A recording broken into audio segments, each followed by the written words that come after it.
मैं थोड़ा सा ट्रेंड नहीं हूँ ना, डिसिप्लिन फोर्स थोड़ा सा सीख रहा है ना आहिस्ता आहिस्ता। बिस्मिल्लाहिर्रहमानिर्रहीम, अस्सलाम वालेकुम। मैं हूँ आयशा एहतशाम। सूबा पंजाब पाकिस्तान का आबादी के लिहाज से सबसे बड़ा सूबा है और इस सूबे की आवाम ने तहरीक इंसाफ को वोट देकर पहली बार ऐवान इक़्तिदार तक पहुंचाया है ताकि तब्दीली आ सके, इस सूबे की गरीब और मजबूर अवाम को इनके हकूक मिल सके। लेकिन जब इमरान खान ने सूबे की बागडोर उस्मान बुज़दार के हाथ में दी तो वो पंजाब की आवाम जो ये नारा लगा रही थी कि जब आएगा इमरान बनेगा नया पाकिस्तान, इस अवाम का जोश और जुनून एकदम हैरान और परेशान हो गया। इन 7 महीनों में वो तमाम तज्जियाकार जो कभी तब्दीली की बात किया करते थे, वो अवाम जो तब्दीली की बात करती थी, वो पार्टी जो तब्दीली की बात करती थी, वो उस्मान बुज़दार को तब्दील करने की बातें करने लगे। सवाए वज़ीर-ए-आज़म इमरान खान के हर किसी ने उस्मान बुज़दार की कारकर्दगी पर कई सवाल उठाए और इन्हें कहा नाअहल।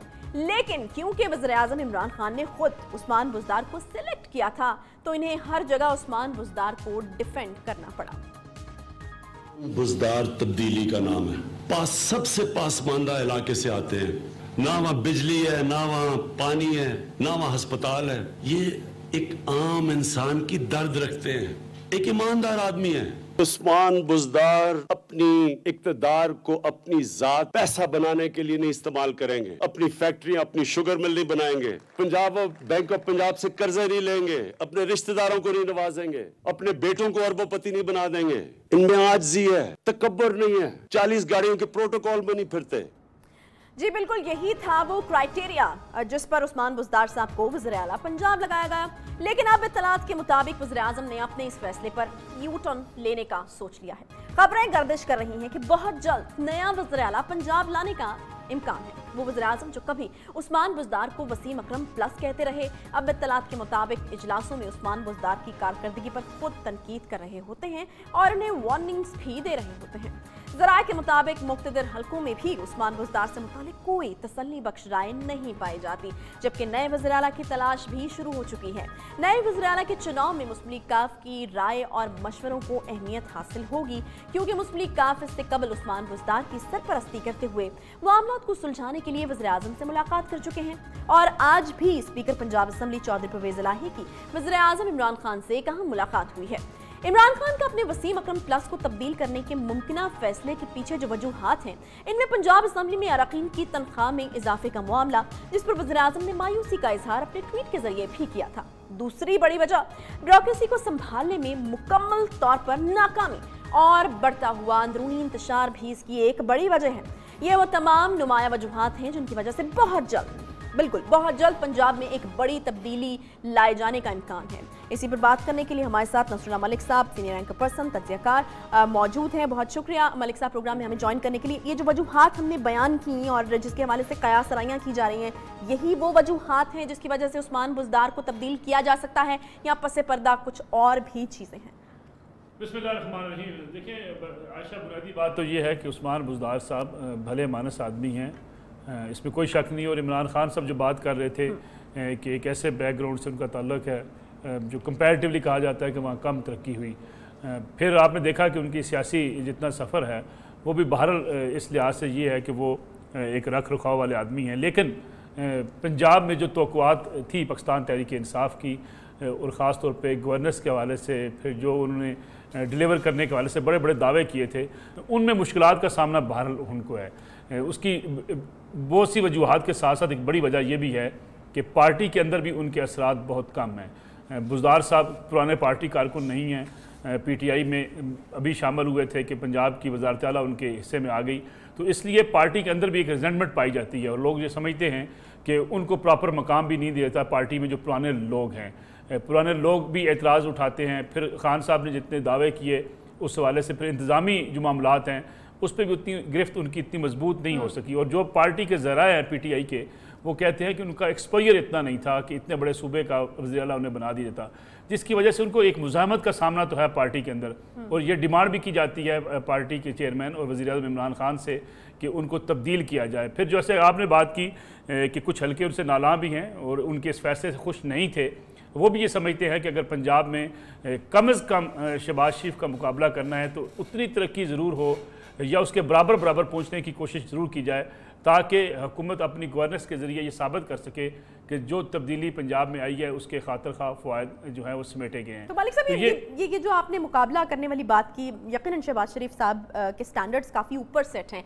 हमने देखा था कि जो कराची के मेयर हैं वो भी शहबाज शरीफ साहब के पास आए और कुछ टिप्स लेकर गए, और शहबाज शरीफ साहब की जो है वो तारीफ होती रही है, वज़ीर आला के तौर पर बेहतरीन काम उन्होंने किया है। तो मुझे ये बताएगा कि अभी लिस्ट में कौन कौन मौजूद है, ऐसा बंदा जिसको वाकई वो शहबाज शरीफ साहब के लेवल पर या उनके कंपटीशन पर लाकर खड़ा कर सकते हैं? कोई है नाम? देखिए, इस वक्त पीटीआई के लिए दो बड़े अहम मसले हैं पंजाब में। एक मसला तो ये है कि अगर वज़ीर आला की तलाश जारी है तो कोई ऐसा नाम हो जिस पे कंसेंसस हो सके, और दूसरा फिर ऐसा फ़र्द भी हो जिसका पार्टी से कोई दरीना ताल्लुक हो।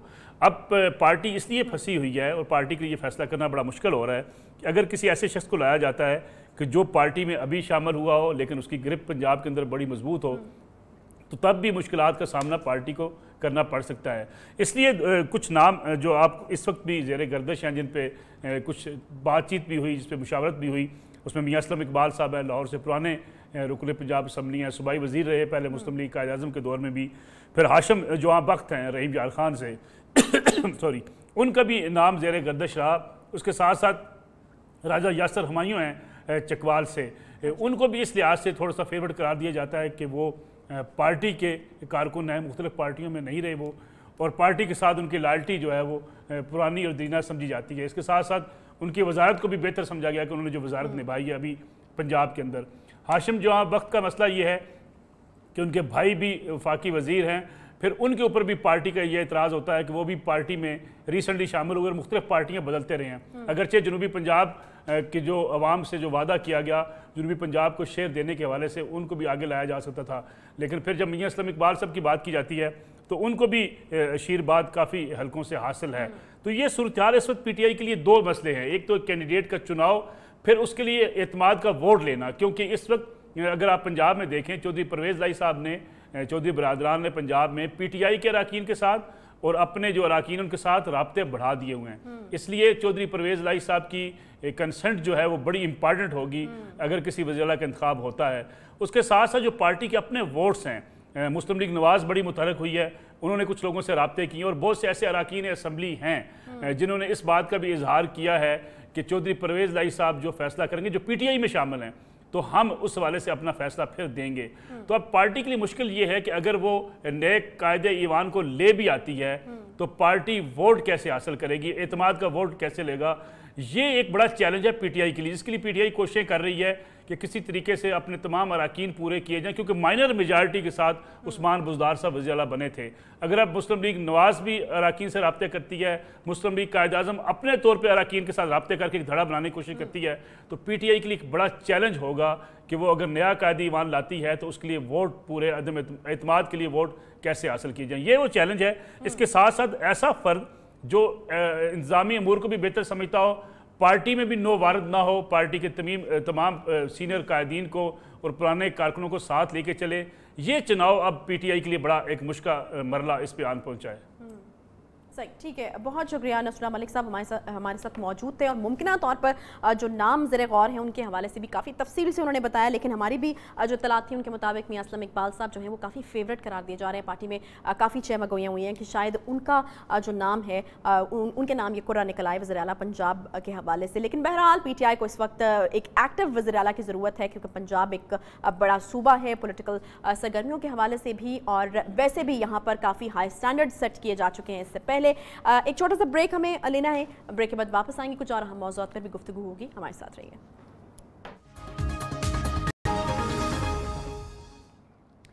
वेलकम बैक जी। और ब्रेक के बाद एक बार फिर से आपको खुशामदीद कहते हैं। हमसे कुछ रोज़ कबल आपने वज़ीर आज़म की जानिब से खुशखबरी का ऐलान करते हुए तो यकीनन उनको सुना होगा, लेकिन वो कह रहे थे कि कुछ दिन हैं लेकिन खुशखबरी का ऐलान जल्द ही किया जाएगा।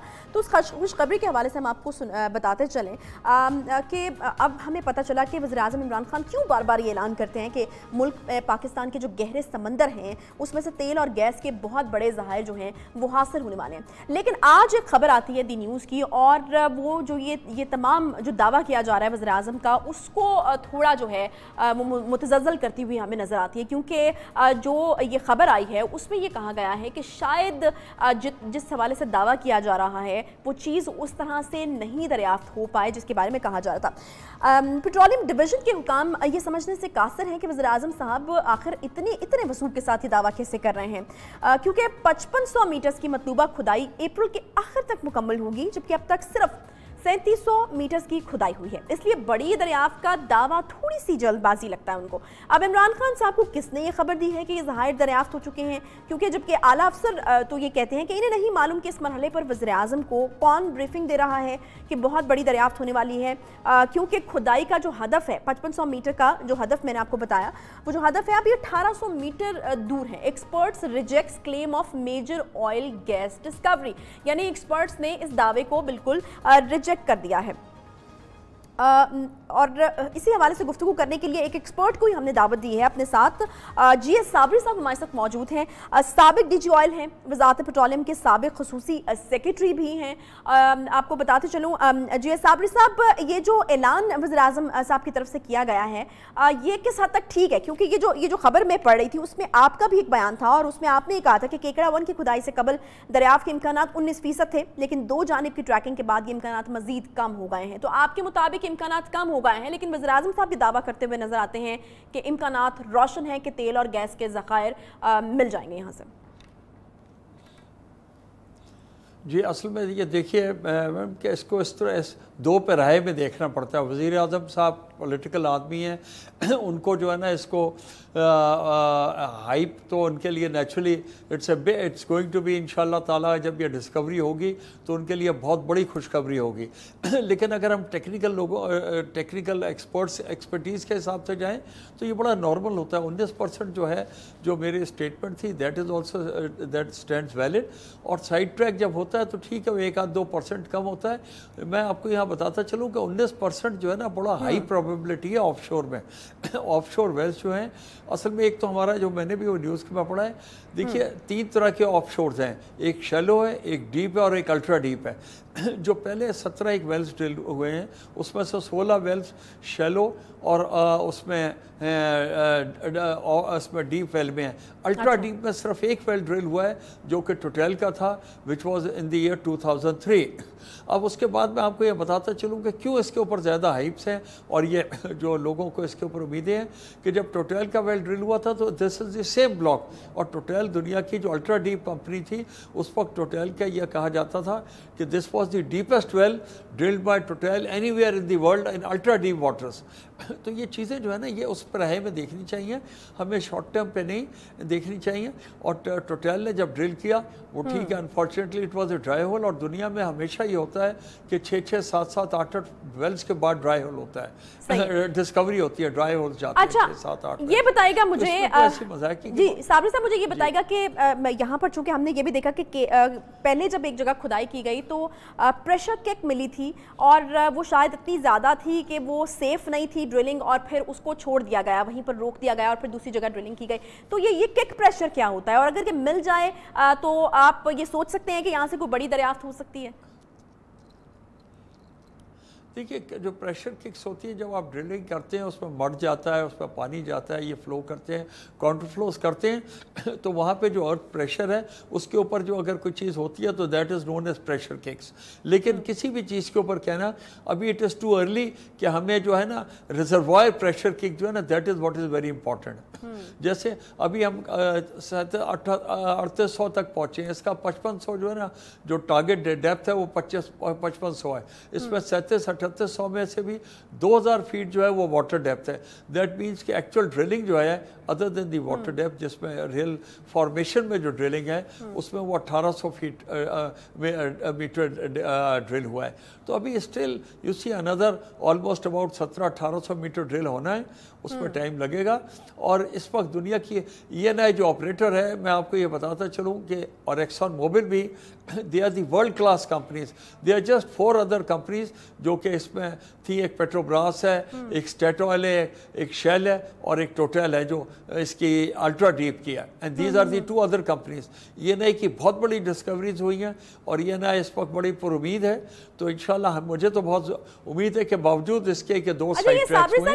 ये एक और चीज क्लैरिफाई कर दीजिएगा कि ये एक्सॉन मोबिल की जो वापसी है ये किस दौर में हुई है और किसकी कोशिशों का नतीजा है? क्या ये पिछले दौर में जब नवाज शरीफ साहब की हुकूमत थी तब ये वापसी हुई?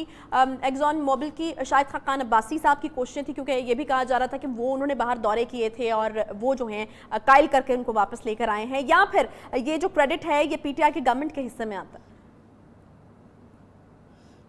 देखिए मैं आपको बताता चलूँ, जब टोटल ने वेल अपना सरेंडर किया तो मैं उस वक्त डायरेक्टर जनरल पेट्रोलियम कंसेशंस था, मैंने इसको ओजीडीसी को ट्रांसफ़र करवा दिया कि भाई हम किसी को आगे करें। जब पेट्रोब्रास आई तो इन्होंने पेट्रोब्रास को, इसको कहते हैं farm in and farm out, जब अपना हिस्सा कोई देते हैं फार्म आउट। पेट्रोब्रास आई, उसके बाद ये एक ब्रिटिश पेट्रोलियम थी वो आई, फिर अब जब ENI को इसका फार्म आउट हुआ है और ENI ने आगे शेयर्स बेचे हैं अपने 25% इनको जो है ना एक्सॉन मोबिल को। तो ये प्रोसेस जो है ना जी 3-4 महीने का ये नहीं होता, ये कई सालों के प्रोसेस हैं जो चल रहे हैं, लोग स्टडी करते हैं। इट इज़ नॉट सिंपली कि आपने कहीं पानी का कुआं खोदा ये हुआ, इसका जो प्रोडक्शन शेयरिंग एग्रीमेंट है उसकी निगोशिएशन और वो जो पहला फाइनलाइज हुआ है उसी में 4.5 साल लगे थे। मैं आपको यहाँ बताता चलूँ, यानी ये सिलसिला काफी पहले से शुरू हुआ है और इसके बाद ठीक है। बहुत शुक्रिया जी साबरी साहब हमारे साथ मौजूद थे, बहुत शुक्रिया आपके वक्त के लिए। पॉलिटिकल आदमी हैं वज़ीर आज़म साहब और यकीनन एक पॉलिटिकल स्टेटमेंट, क्योंकि इससे पहले भी इस तरह की चीज़ें हम सुनते रहे हैं। आपको याद होगा कि चिन्योट में तांबे की दरियाफ्त के हवाले से भी बहुत ज़्यादा खबरों में ये चीज़ रही थी, इसके अलावा रिकॉर्डिक के हवाले से भी बात होती रही, लेकिन खातिर खा कामयाबी इस हवाले से कोई हासिल नहीं हो सकी। ये जो ड्रिलिंग है आपको बताते चलें कि जो 1800 मीटर रह गए हैं वो ड्रिलिंग अप्रैल के आखिर में मुकम्मल होगी और तभी जाकर ये दावा भी किया जा सकता है कि यहाँ पर कोई चीज़, कोई बड़ी दरियाफ्त हो रही है या नहीं, और तभी देखा जाएगा कि यहाँ से कोई चीज़ दरियाफ्त होती है या नहीं। टेक्निकल पॉइंट ऑफ व्यू जी साबरी साहब ने हमें बहुत वजाहत के साथ दे दिया और उनका ये ख्याल है कि जब दूसरी बार जो ड्रिलिंग की गई है तो अब शायद इम्कानात और ज़्यादा मादूम हो गए हैं। इसके साथ ही एक छोटा सा ब्रेक के बाद वापस आते हैं, मजीद बात होगी। PTI का कारवाने भुट्टो भी जारी है। शैला रजा साहिबा हमारे साथ मौजूद होंगी, एक ब्रेक के बाद हमारे साथ रहिए।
फरियाल ताजपुर की जाली अकाउंट केस में अबूई जमानत मंजूर कर ली।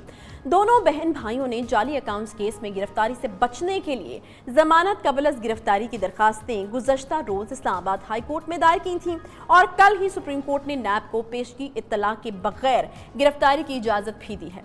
इस्लामाबाद हाई कोर्ट ने पीपल्स पार्टी के दोनों रहनुमाओं की दरखास्तों पर समाअत के बाद 10 अप्रैल तक इनकी अबूरी जमानतें मंजूर कर ली हैं। इस जमानत के लिए आसिफ अली जरदारी और फरियाल तालपुर को 10-10 लाख रुपए के जमानती मचलके भी जमा करवाने पड़े, जबकि आसिफ अली जरदारी की 4 दरखास्तों में अबूरी जमानत मंजूर की गई है, जिसके बाद साबिक सदर को 40 लाख और फरियाल तालपुर 10 लाख रुपए के जमानती मचलके जमा कराने का हुक्म दिया गया। FIA जाली बैंक अकाउंट्स के जरिए मनी लॉन्ड्रिंग की तहकीकात कर रही है और इस सिलसिले में ओमनी ग्रुप के सरबरा अनवर मजीद और निजी बैंक के सरबरा हुसैन लवाई भी FIA की हिरासत में ही हैं, जबकि तहकीकात में तेजी के बाद से अब तक कई जाली अकाउंट्स भी सामने आ चुके हैं, जिनमें फालूदे वाले और रिक्शे वाले के अकाउंट से भी करोड़ों रुपए निकले हैं। जबकि दूसरी जानब सिंध में इस वक्त बिलावल भुट्टो अपने जयालों को मुतहर्रिक करने के लिए कारवाने भुट्टो लेकर कराची से लाड़काना पहुंच चुके हैं। इस रैली के दौरान उन्होंने हुकूमत पर जबरदस्त तनकीद की और एहतसाब को सियासी तौर पर इंतकाम करार दिया। किस किस्म का निजाम है, कहाँ पे किसी को एनआरओ नहीं होगा, मगर दहशतगर्दों के लिए एनआरओ, कलगन तंजीमों के लिए एनआरओ, पतोड़ा खुदान मुशर्रफ के लिए एनआरओ, बादशाह खान के लिए एनआरओ, जाकिर तरीन के लिए एनआरओ, खान साहब का हाल वादा छुपाने। क्या बिलावल भुट्टो की यह तहरीक हुकूमत पर दबाव डाल पाएगी और क्या अदालतों से मिलने वाला रिलीफ भी किसी डील और ढील का ही शख्साना है? क्योंकि इस वक्त दरपर्दा एनआरओ के बारे में भी जयमगोइयां हो रही हैं, जबकि शेख रशीद साहब की जानिब से शरीफ फैमिली के लिए अदालती रिलीफ पर बयानबाजी को भी संगीन करार दिया जा रहा है, जिसमें शेख रशीद किसी डील और ढील की जानिब भी इशारा कर रहे हैं और नाक़दीन इसे तौहीन अदालत करार दे रहे हैं। बहरहाल पीपल्स पार्टी इन तमाम मुश्किलात से किस तरह निमट रही है और पीपल्स पार्टी का सियासी और कानूनी मामलात में लाएअमल क्या होगा, इसी पर बात करने के लिए सीनियर रहनुमा पाकिस्तान पीपल्स पार्टी शैला रज़ा साहिबा ने हमें ज्वाइन किया। बहुत शुक्रिया शैला रज़ा साहिबा प्रोग्राम में हमें ज्वाइन करने के लिए। पीटीआई का power show कारवाने Bhutto no doubt एक कामयाब पावर शो चल रहा है, लेकिन शैला साहिबा पीटीआई का ये मौक़िफ़ है, सॉरी पीपल्स पार्टी का जो पावर शो है, पीटीआई का ये मौक़िफ़ है कि आप लोगों को चूंकि आप लोगों के अदालतों में मुकदमे चल रहे हैं, आप लोग बुखलाए हुए हैं, आपको जेल नज़र आ रही है, तो इसलिए ये पावर शो करके ये एक प्रेशर टैक्टिक है जो कि आप हुकूमत पर डालना चाहते हैं या किसी भी तरीके से अपने मुकदमों पर जो है वो असरअंदाज होने की कोशिश कर रहे हैं। और दूसरी तरफ हमने आज देखा कि आज रिलीफ भी मिल गया है, क्या कहेंगी?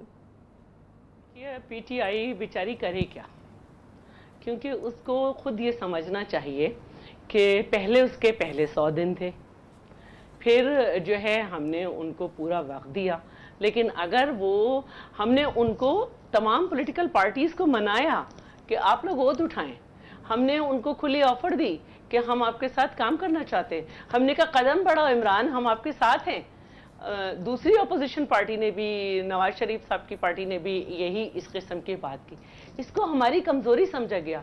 हमने तो नहीं दिए थे 100 दिन का प्लान, उनका 100 दिन का शेखी भरा प्लान था, वो पूरा नहीं हो सका। हमने तो नहीं कहा था कि आप ये तकरीरें करें कि मैं टैक्सेस नहीं लगाऊंगा, हमने तो नहीं कहा था कि आप ये तकरीरें करें कि मैं कर्जा लेने को भीख समझता हूँ, मैं खुदकुशी कर लूँगा। हमने तो नहीं कहा था कि आप कहें कि मैं 1 करोड़ नौकरियाँ दूंगा, 50 लाख घर दूंगा। हमने तो नहीं कहा था कि आपने कहा कि मैं गुर्बत ख़त्म कर दूंगा। तो जब आपका 100 दिन भी हो गए, 200 दिन भी हो गए, आपके 3 बजट भी आ गए, उसके बाद आपके वजीर ख़जाना कहें कि अभी और चीखें निकलेंगी और लोगों को कहा जाए कि गलती से गैस का बिल चले गए हैं, वापस करेंगे, उसके बाद आप ही का वजीर कहे कि कोई रकम वापस नहीं मिलनी और मज़ीद अभी गैस की कीमतें बढ़ेंगी और बिजली की कीमतें बढ़ेंगी, तो क्या हमें ये हक नहीं है कि हम आवाज़ उठाएं इसके खिलाफ? ऑपोजिशन का क्या काम होता है? और अभी तो हमने ट्रेन मार्च की नहीं है, ये तो हमारा एक सफ़र है। शहीद जुल्फ़कार अली भुट्टो की 40वीं बरसी है, तो उस पर हम अपने लोगों से कांटेक्ट में आए हैं। जब एक सियासी लीडर कांटेक्ट में आता है तो क्या वो पूरे रास्ते यही कहता रहता चलो बरसी में आओ, चलो बरसी में आओ? उससे अपने अवाम की बात करनी है कि किस तकलीफ से सब गुजर रहे हैं। लोगों के यहाँ खाने को नहीं है, अगर गैस आ जाए तो गैस में प्रेशर नहीं है।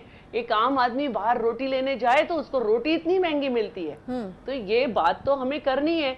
अब वो कामयाब हो नहीं कामयाब हो, हमारा एक कारवान था, उसमें हमने अपने लोगों से बात की है। जो समझता है कि नाकाम हुआ वो अपनी दुनिया में खुश रहे। हम समझते हैं कि हमने बहुत अच्छा अपने लोगों से इंटरेक्ट किया है और हम इंशाल्लाह ये करते रहेंगे। जब हमें ट्रेन मार्च करनी होगी तो वो तो फिर पता चल जाएगा।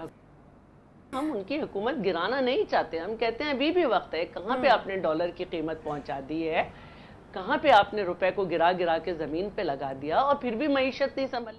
अच्छा शैला साहब, ये शरीफ ख़ानदान को भी हमने देखा कि एक रिलीफ मिला है, एक भाई का ECL से नाम निकलता है, दूसरे की ज़मानत जो है वो 6 हफ्तों के लिए मंजूर होती है। इस बारे में काफ़ी चहमगोइयाँ हुई कि ये डील और ढील का नतीजा हो सकता है। शेख रशीद साहब ने भी इशारा देने की कोशिश की। तो ये जो आज रिलीफ आप लोगों को मिला है, इसके हवाले से भी यकीनन चहमगोइयाँ शुरू हो चुकी हैं या हो जाएंगी आगे चलकर। तो ये पावर शो जो था, इसने कुछ इफ़ेक्ट किया है उन मुकदमात के ऊपर जो आपके चल रहे थे जिसमें आपको रिलीफ मिला है? इस पर रिस्पॉन्ड करेंगे आप? जी मैं बिल्कुल करूँगी। मैं इसको दो तरीक़े से देख रही हूँ। एक तो मैं फवाद चौधरी जो कि नैब के तर्जुमान बने हुए हैं उनको भी देख रही हूँ, और उसके बाद मैं ये समझती हूँ कि जो शेख रशीद हैं उनकी बात, क्योंकि वो अपने आप उनकी किसी बात का भी इमरान नियाज़ी साहब ने नेगेट नहीं किया और उनकी हर बात का बढ़ावा दिया है।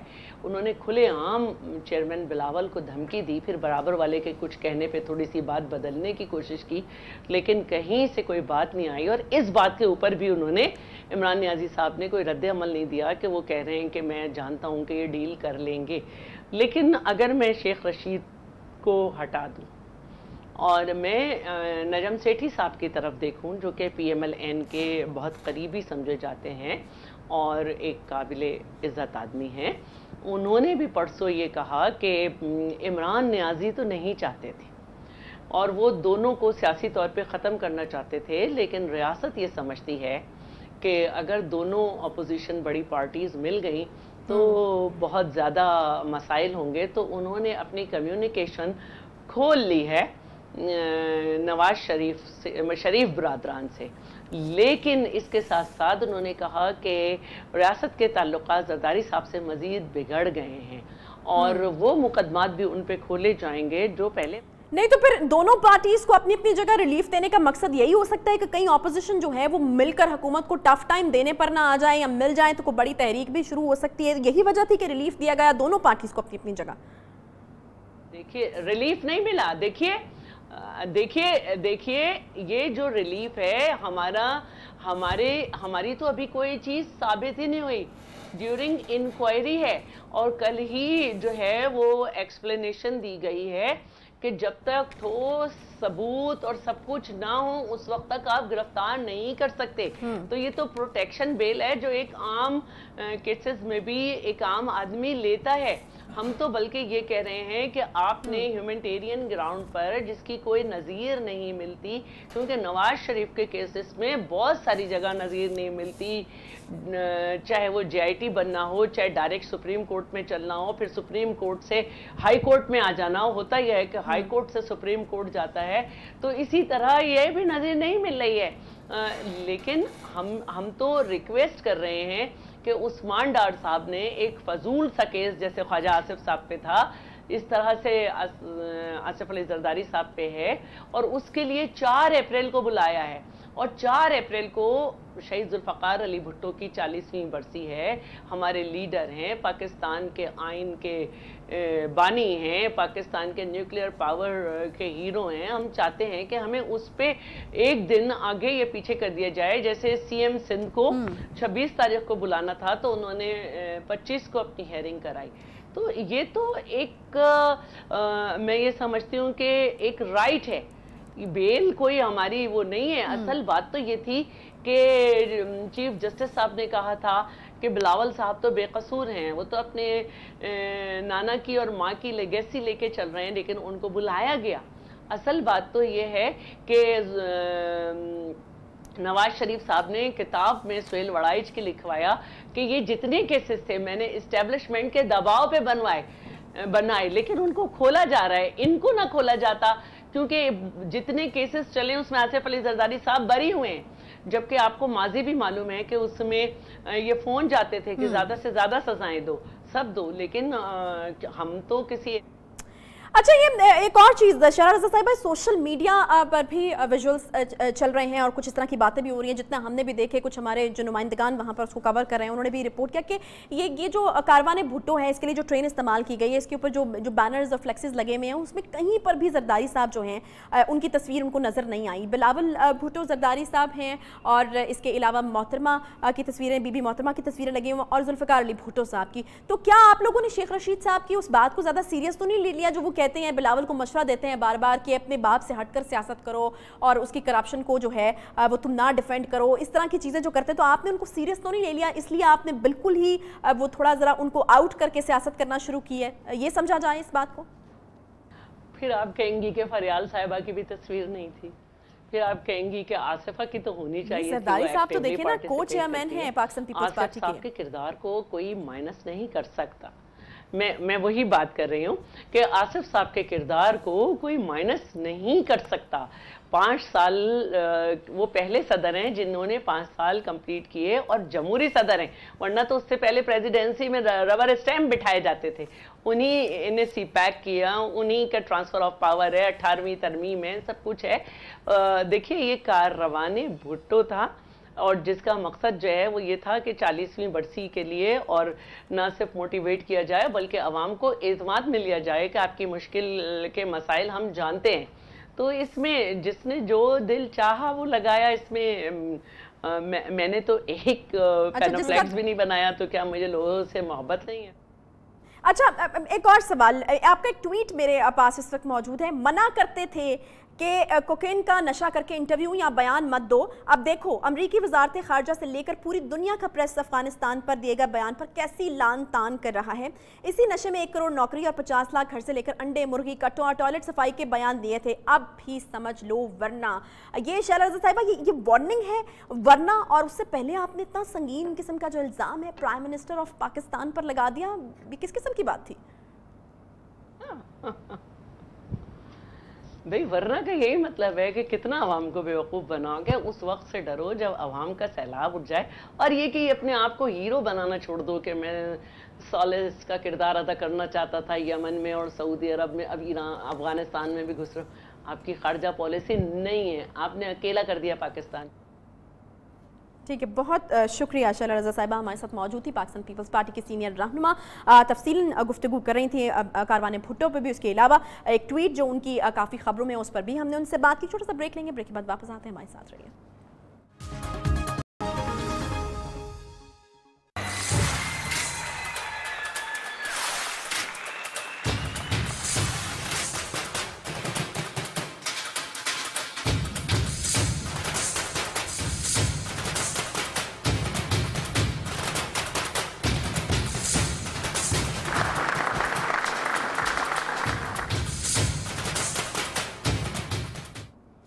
यौम पाकिस्तान की तकरीब पर जिन 128 शख्सियात को अवार्ड्स दिए गए, इनमें 8 शोबिस शख्सियात भी शामिल थी। शोबिस शख्सियात में गुलकार अताउल्लाह ईसा खिलवी, अदाकारा रीमा खान, गुलकार सजाद अली, अदाकारा बाबरा शरीफ, महविश हयात, शब्बीर जान, इफ्तिखार ठाकुर और सरदार अली को तमगा इम्तियाज से नवाजा गया। लेकिन महविश हयात के खिलाफ उस वक्त ही तनकीद शुरू हो गई थी जब इन्हें इस अवार्ड के लिए मुंतखब किया गया था। इब्तदाई तौर पर महविश हयात पर एक वेबसाइट ने तनकीद की थी। वेबसाइट के मजमून में लगाए गए इल्ज़ाम के बाद महविश हयात ने इन्हें करारा जवाब दिया था और साथ ही कई शोबिस शख्सियात ने भी महविश हयात की हिमायत की थी। अगरचे महविश ने इस तनकीद के खिलाफ किसी किस्म की कोई शाइस्ता ज़ुबान इस्तेमाल नहीं की, लेकिन कोई नाशाइस्ता ज़ुबान इस्तेमाल नहीं की, लेकिन सोशल मीडिया पर महविश हयात के खिलाफ काफ़ी ज़्यादा नाशाइस्ता और गैर महज़ब ज़ुबान इस्तेमाल की गई और ये एक मुहिम की सूरत भी इख्तियार कर गई, जिस पर महविश हयात को अपने ट्वीट में ये कहना पड़ा कि अब वक्त आ गया है कि हमें इकट्ठा होकर साइबर बुलिंग और ऑनलाइन तनकीद और तज़हीक के समाज पर पड़ने वाले असरात से शऊर उजागर करना चाहिए। इस हवाले से महविश हयात ने यह भी लिखा कि ऐसी तनकीद और तज़हीक की वजह से ही कई अफराद अपनी ज़िंदगी का खात्मा भी कर चुके हैं, इसलिए अब इसे रोकने का वक्त आ चुका है। महविश हयात इस वक्त हमारी पाकिस्तानी फिल्म इंडस्ट्री का एक बड़ा नाम है और इनके खिलाफ इस तनकीद ने बहुत से सवालात भी उठा दिए और ख़ासतौर पर इनकी ये बात जो कि उन्होंने की है कि काफ़ी लोगों ने इस हवाले से इस चीज़ से तंग आकर ख़ुदकुशी भी की है। ये एक बहुत बड़ा सवालिया निशान है। महविश हयात का यकीनन एक कॉन्ट्रीब्यूशन तो है पाकिस्तान की फिल्म इंडस्ट्री का जो रिवाइवल है उसमें, लेकिन ये बात भी अपनी जगह दुरुस्त है कि अगर आपको किसी पर तनकीद करनी है तो बिल्कुल आपका हक है, आप उस तनकीद को कीजिए, लेकिन कैरेक्टर 3 bedrooms. 5 bedrooms.